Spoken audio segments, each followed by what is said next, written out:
जय हिंद जय भारत। जामनगर सत्य स्वराज न्यूज़ में आपનું સ્વાગત છે। જામનગર શહેરના આપણે વોર્ડ નંબર 10 માં અત્યારે આપણે ઊભા છીએ 10 નંબર નાગનાથ ગેટ મહેબૂબ શાહ પીરની દરગાહ પાસે કુંભારવાડામાં વોર્ડ નંબર 10 પાસે આપણે ઊભા છીએ અને આપણે વાત કરી આપણા દેશના પ્રધાનમંત્રીની ને આપણી ભારતની તો એઆઈ ની વાતો કરી રહ્યા છે અને મોટા દેશોથી બધાય આવી અને એઆઈ ની વાતો ચાલુ છે।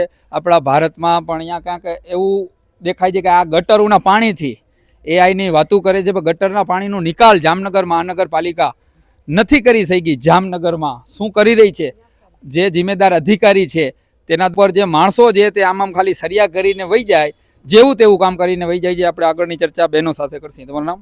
બાનુબેન। શું કહેશો બાનુબેન? જો આ ગટર છલકાય છે ભાઈ, નાના બચ્ચા તમે જો દાદાની દરગાહ રહી આવતા જાતા બધાને રોગચાલો કેવો છે, કોલેરા ફાટવાની બીક પણ લાગે જ ને બચાવને કોલેરાની બીક લાગે। મચ્છર એટલા એક તો છે ને પાણીના હિસાબે વધારે। તો કેમ કોઈ સફાઈ કરવા નથી આવતું? નથી આવતા, કોઈ નથી આવતા। આવે તો જેવું તેવું કામ કરે આવે છે સરિયા મારીને વયા જાય, પણ કુંડી નથી કાઢતા। અને કમ્પ્લેન કરો છો તો એને આવવું હોય તો આવે? કેટલી વાર કર્યા ભાઈ, કેટલી વાર કમ્પ્લેટ કર્યા, પણ જવાબ જ નથી દેતા। આવીને જોઈને વયા જાય, કોઈ એક્શન નથી લેતા, ગણકારતા નથી ક્યાંક। આપણે અહીંયા બેન સાથે આગળની ચર્ચા કરશે। નામ હુસેન ખાન છે।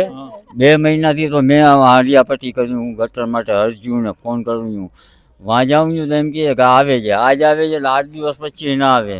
પછી 8 દિવસ પછી જાઉં વળી તો કે આવીને આવી લાગી કે કોઈ હતો નહીં। પછી ત્યાંથી સળીઓ મારી જરા ગટર કાઢી અને પાછા ભાગી જાય। પાછો મેં જાઉં 2 મહિનાથી, અને મારું નામ હુસેન ખાન ઇબ્રાહીમ ખાન છે। 2 મહિનાથી કન્ટિન્યુ ફોન નંબર બી એટલું છે, 3-4 ફેરી તો ફોન કર્યા નહીં હોય તો 2-3 વાર રોજ કર્યું ફોન મારી છોકરીને। આટલી બધું બજેટ છે, આપણા જામનગરનો બજેટ પણ કરોડો રૂપિયાનો છે, તો આવું કામ કેમ? જનતાને કેમ? ખાડા બુરતા નથી, ખાડા બુરતા રોડ માથે ખાડા પાણીના ભરાય છે। અને 2023માં બન્યો તો 2023માં, આ 26 સાલે છે। આ જો ખાડા ને ખબડા ને કેટલા છે ભાઈ, ત્યાં રાખ, હજી રોડ બન્યો નથી, કેટલા વર્ષ થઈ ગયા। એટલે આપણે અહીંયા જોઈ શકો છો ગંધારા ગટરના પાણીથી કુંડીઓ છલકાઈ રહી છે, પણ કોઈ ચોક્કસ કામગીરી કરવામાં નથી આવતી। જામનગર મહાનગરપાલિકાના અધિકારીઓ કોન્ટ્રાક્ટ આપી દે છે, તો કામ કોન્ટ્રાક્ટર કરે છે કે નહીં કોઈ જોતું પણ નથી અને જનતા ભોગવી રહી છે। આ શું એઆઈ ગટર છે?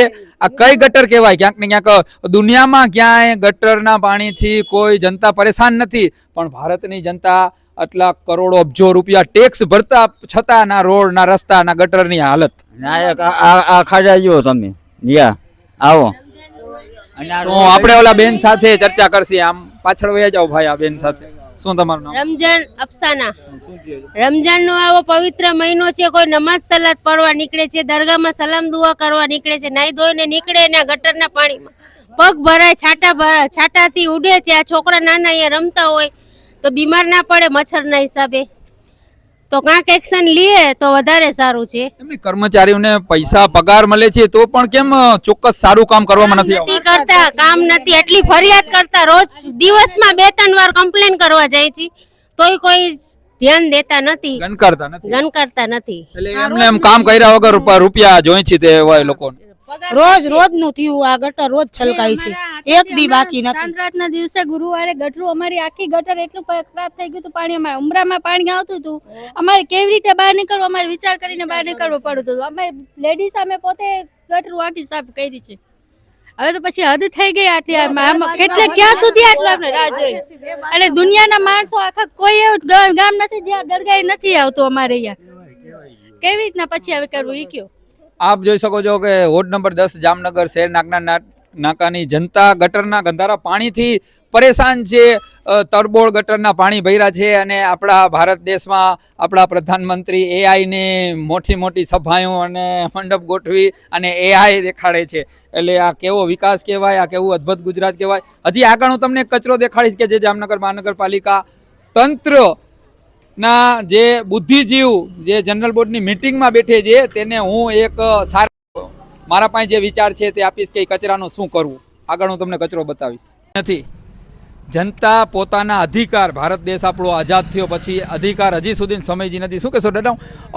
આટલું સરકાર આ કચરાની ને ગટરની વ્યવસ્થા નથી આપી શકતી અને મોટી મોટી એઆઈની મિટિંગો બોલાવે છે, એઆઈના કેમ્પેન કરે છે. શું કહેશો? આ કાયમી માટે આ ઉકેડો બંધ થવો. આનું નથી થતું એક હા. પ્રશ્ન હા. અને મોટી મોટી ખોટી વાતો કરવી, ખોટા ભાષણ દેવા. હા, ખોટું છે. વિચાર હોય તો થાય ને કાંઈ. હા, વિચારો. પણ કોઈ અગર વિચાર જ ના હોય શું થાય? આવી ગંદકી જ થાય. હા, બરોબર. શું વાગે છે બેન? ચાલુ છે ને આ ભાઈ આમ ટક ટક ટક કરે છે. શું સ્વચ્છ ભારત? स्वच्छ भारत का इरादा कर लिया पर इरादो થાય છે ખાલી પર આ બંધ તો થાવું પડે ને તો સ્વચ્છ ભારત થાય. એમને એમ નહીં થાય સ્વચ્છ ભારત का अभियान. ખાલી ઓલી ગાડી નીકળે ખાલી છે. ગાડી નીકળે એ એમાં બચારા શું હોય છે? એમાં શું બોલતા હોય છે? સ્વચ્છ ભારત का हमने इरादा कर लिया पर इरादो જ થાય છે આગળ કામ સક્સેસ થતું નથી નથી. થતું કાંઈ. એમને એમ ગંદકી વાળો ને ઉકેરો તો છે જ બધી જગ્યાએ. આપ જોઈ શકો છો સ્વચ્છ ભારત કા અમને કર લિયા ઈરાદા, પણ એમને એમ સ્વચ્છ ભારત ભાઈ ના થાય. સ્વચ્છ ભારત માટે કેમેરા મૂકવા પડે, જ્યાં જ્યાં કચરો ફેંકતા હોય, જ્યાં જ્યાં ડમ્પિંગ પોઈન્ટ હોય ત્યાં કેમેરા મૂકવા પડે અને જે કચરો ફેંકે એના ઉપર દંડ કાં સજા થવી જોઈએ, દંડ ના ભરે તો. સ્વચ્છ ભારત એમને એમ ના થાય. બાકી ખાલી વાતું કરી અને ગમે એ અત્યારે સત્તામાં આવી જાય છે ને સરકાર બનાવી લે છે ખોટી ખોટી વાતું કરીને. બાકી કામ કરવું હોય તો ગ્રાઉન્ડ લેવલ ઉપર કરવું પડે અને કાંઈક સારા વિચાર હોય તો થાય. બાકી કાંઈ થાય નહીં, સારા વિચાર ના હોય તો આવી જ રીતે કચરો અને ગંદકીમાં અત્યારે ગુજરાતની જનતા જીવી રહી છે. એટલે ક્યાંક ને ક્યાંક જાગો અને જગાડો. જામનગરથી Satya Sauraj news bureau chief Musak Kureshi, Jain. Jamnagar શહેરના કુંભારવાડામાં વોર્ડ નંબર 10માં હમણાં જ મેં આપને ગટર દેખાડી કે આ જુઓ ગટર, એ આઈ કહેવાય. હવે આપણે જામનગર મહાનગરપાલિકા તંત્રના કમિશનર સાહેબ અને જે જનરલ બોર્ડની મિટિંગમાં બુદ્ધિજીવો બેઠે છે તો તે શું ચર્ચા કરે છે એ લોકોથી એક કચરાનો હલ નથી થતું. એક ગાડી આવે છે રોજ સવારે સ્વચ્છ ભારત કા કર લિયા, હમને આમ કર લિયા, આમ કર લિયા, એવું વાગતી કેસટું પણ કાંઈ થતું નથી. આપ જો આખા જામનગરમાં આ જ પરિસ્થિતિ છે. પણ આ જે જિમ્મેદાર અધિકારી છે કે જે લાખો કરોડો રૂપિયા જનતાના ટેક્સના પૈસે પગાર લે છે અને મોટા મોટા હોદ્દા ઉપર છે, તે શું કરે છે? આપણે જનતા સાથે આગળની ચર્ચા કરશી. આવા જનતાની ચર્ચા મુદ્દાની. તમારું નામ? રેસમાં આટલી બધી ગંદકી થાય છે તેના આ થવી જોઈએ કે ન થવી જોઈએ? ન જ થવી જોઈએ ને. તો જામનગર મહાનગરપાલિકાના અધિકારી કેમ કોઈ પગલાં નથી લેતા આવી ગંદકી થતી હોય? અમે કેટલી વાર અપીલ કરી છે પણ અમારી આ કોઈ ધ્યાન જ નથી દેતું. એમ કે છે થઈ જશે ને કરવા કોઈ આવતા નથી ને વારંવાર આવી રીતના જ ઉકેળો થાય છે. અમારી આ ગંદકી ઘર પાસે જ છે, સાવ જોઈ લ્યો તમારે જોવું હોય ને તો. શું કહેશો આ ગંદકી વિશે? ગંદકી બહુ જ થાય છે અને કેટલા દિવસથી થાય છે. અમે તો કેટલી વાર ટ્રાય કરી છે, બધાને કીધું એ છે પણ એનું કાંઈ હલ જ નથી થયું. હવે તમે આવ્યા છો, કાંઈ હલ થાય તો બરોબર છે, બાકી અમને એવું કોઈ લાગતું નથી કે હલ થાય એવું. ચાહે મુસ્લિમ હોય કે હિન્દુ હોય કે મુસ્લિમ હોય, જામનગર શહેરને એવું ગંધારું કરવાનું કોઈનો અધિકાર નથી. ક્યાંક ને ક્યાંક જે પણ આ કચરો ફેંકતો હોય તેના ઉપર સખ્ત કડક કાર્યવાહી થવી જોઈએ. અને વિચારો હું તમને કહીશ કે આમ લાવજો બેટા, આ કચરો આપ જોઈ શકો છો, બતાવજો. આ ગંદકી આવી રીતે જામનગરમાં હર એરિયામાં આવી રીતે ટર્નિંગ પોઈન્ટ બનાવી નાખ્યો છે. એની આજુબાજુમાં માણસો રહેતા હોય તેને કોલેરાનો પણ ભય છે. પણ આ બુદ્ધિજીવ જનરલ બોર્ડની મિટિંગમાં અહીંયા કેમ કેમેરા નથી નાખતા? અહીંયા કેમેરા હોવા જોઈએ, 24 કલાક ચાલુ હોવો જોઈએ. જે પણ લેડીઝ અહીંયા કચરો ફેંકવા આવે, જે જેન્ટ્સ ફેંકવા આવે તેના ઉપર 5-10 હજાર રૂપિયાનો દંડ થવો જોઈએ અને જો એ દંડ ન ભરે તો તેને 3 મહિનાની જેલ થવી જોઈએ. આવું રીતે સ્વચ્છ ભારત, સ્વચ્છ ગુજરાત થાય. બાકી કાંઈ થવાનું નથી. જે હોય આવીને કચરો ફેંકી જાય છે. ખરેખર આ જામનગરને જે ગંધારું બનાવી રહ્યા છે તેને પકડવાની જરૂર છે. કોઈ પણ મુસ્લિમની લેડીઝ હોય, ચાહે હિન્દુની હોય, ચાહે કોઈ પણ હોય, જો જામનગર શહેરમાં આવી રીતે કોઈ ગંધારું કરશે તો તેના ઉપર કડક કાર્યવાહી તંત્રને કરવી જોઈએ. પણ અહીંયા એક કેમેરા પણ નથી નાખ્યા જામનગરમાં. જ્યાં આવી રીતે કચરો નાખે છે અહીંયા હવે ટૂંક સમયમાં કેમેરા પડવાના છે. એટલે હું મુસ્લિમ બહેનોને અને હિન્દુ બહેનોને કહું છું, કચરો ફેંકવામાં ધ્યાન રાખજો, નકર તમારા કેમેરામાં સીન આવી જશે અને તમારે 5,000 દંડ નહીં ભરો તો 3 મહિનાની જેલ સહિત કેમેરામાં પાછો તમને ખબર નહીં પડે. એવી રીતે જામનગર મહાનગરપાલિકા કેમેરો મારવાની છે. એટલે ક્યાંય પણ કચરો ફેંકવામાં જ્યાં ત્યાં ધ્યાન રાખજો. શું કહેશો દાદા? આવી રીતે કચરો ફેંકે તેના ઉપર દંડ થવો જોઈએ? હા, દંડ થવો જોઈએ. ચાહે મારી બાયડી હોય, ચાહે તમારી ઘરવાળી હોય, દંડ થવો જોઈએ ને. હા, આ કાયમી માટેનું છે. તો જ સ્વચ્છ જામનગર થાય ને. હા તો જ સ્વચ્છ જામનગર થાય. તમારી બાયડી અહીંયા કચરો ફેંકતી હોય તો એને જેલની સજા થવી જોઈએ ને. હા થવી જોઈએ. હે હા થવી જોઈએ. જુઓ આ દાદાઓ પણ કહે છે કે એની ખુદની ઘરવાળી હોય તો એને પણ 3 મહિનાની સજા દેજો.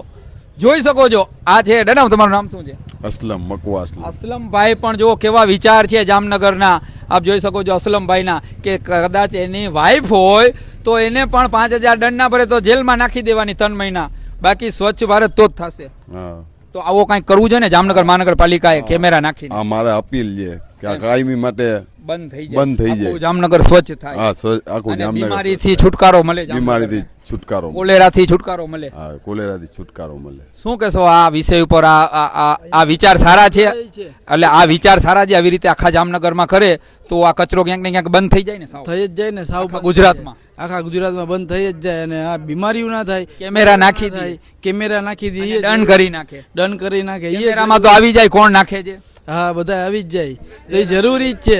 અત્યારે જે લેડીઝોને ને બધાને એટલી તકલીફ છે, બધાને જેટલા અહીંયાથી નીકળે છે બધાને એવું છે, અહીંયા એટલી ગંદકી થાય છે કે એનો કોઈ હિસાબ જ નથી. છેટ અમારા ઘર સુધી આવી જાય છે, અંદર ઘરી જાય છે, એટલો કચરો આવે છે. જ્યારે પવન આવે છે ત્યારે ઠંડો ચોમાસા. બેન સાથે આપણે ચર્ચા કરશે. બેન તમારું નામ શું છે? ઉમેરા શું કહેશો? આવી રીતે ઉકેરો, અહીંયા જ અમારું ઘર છે, અમારે કઈ રીતે આમાં રહેવું પણ? તો તંત્રને કેમેરા લગાડવા જોઈએ અને આવી વ્યવસ્થા દંડની કરવી જોઈએ ને. કરવી જ પડે જે દંડ પણ લેડીઝ હોય, જે જેન્ટ્સ ને જેલ પણ કરી દેવી પડે સજા. જેલની સજા ગમે ઈ હોય, ગમે ઈ હોય, કચરો જે નાખવા આવે ને એને સજા મળવી જોઈએ.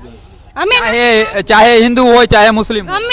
ગમે ઈ હોય સજા મળવી પડે. અમે નથી નાખતા, ગાડી આવે ને ત્યારે જ અમે કચરો નાખી છીએ, ત્યાં સુધી અમે કચરો નાખતા નથી અહીંયા. પણ બીજા આવીને આ ગંદકી કરે છે, આમાં કઈ રીતે અમારે રહેવું? પણ અહીંયા સુધી કચરો અમારા વાહને ભરીને વયા જાય છે, છોકરાઓ રમતા હોય, મચ્છર જીવ જંતુ આ તે આટલી બીમારી રોગચાળો ફાટી નીકળે છે, કઈ રીતે આમાં અમારે રહેવું? પણ અને આ કોલેરા એવી બીમારીઓ ફાટે, મચ્છર થાય, એ જ બધી બીમારી ફાટી નીકળે છે ને આ કોઈ સમજતું નથી. અમે કેટલી વાર કીધું છે કે ગાડી આવે ત્યારે કચરો નાખો, તો એ નાખીને વયા જાય છે કચરો. ચાહે તમે ગમે એને જનતાને હું એક અપીલ કરીશ, ચાહે ગમે એને મત આપો, ગમે કોર્પોરેટર પાસે કોઈ વિચાર ના હોય તો એ કોર્પોરેટર કાંઈ કામનો નથી, ધારાસભ્ય પાસે કોઈ વિચાર ના હોય તો એ ધારાસભ્ય કાંઈ કામનો નથી, સંસદ સભ્ય પાસે કોઈ વિચાર ના હોય કે કામ કેવી રીતે કરવું, કચરાનો હલ, તો કોઈ કામનું નથી. પ્રધાનમંત્રી પાસે કોઈ વિચાર ના હોય. આપણે એઆઈની મિટિંગો ને એઆઈના બૂમ દુનિયા બોલાવી રહ્યા છીએ, એઆઈ પણ કચરાની હજી સુધી વ્યવસ્થા આપણે નથી કરી શક્યા. જનતા એટલું ટેક્સ આપે છે, જનતાએ તમને ખોબે ભરી ભરીને મત આપ્યા, પણ તમે બુલડોઝર લઈ અને એ કામ તો બહુ જ જલ્દી કરો છો, જનતાના મકાન પાડવા. જનતાના મકાન પાડવા તો ગાયકા જામનગર મહાનગરપાલિકા તંત્ર પોકી જાય છે, પણ આવું કચરાની ને ગટરની કમ્પ્લેનો લખાવી તો અહીંયા તો તમે આવતા પણ નથી. 10 વાર કમ્પ્લેનો કરી એટલે ક્યાંક ને ક્યાંક જનતાથી બહુ મોટી ભૂલ થઈ ગઈ હોય.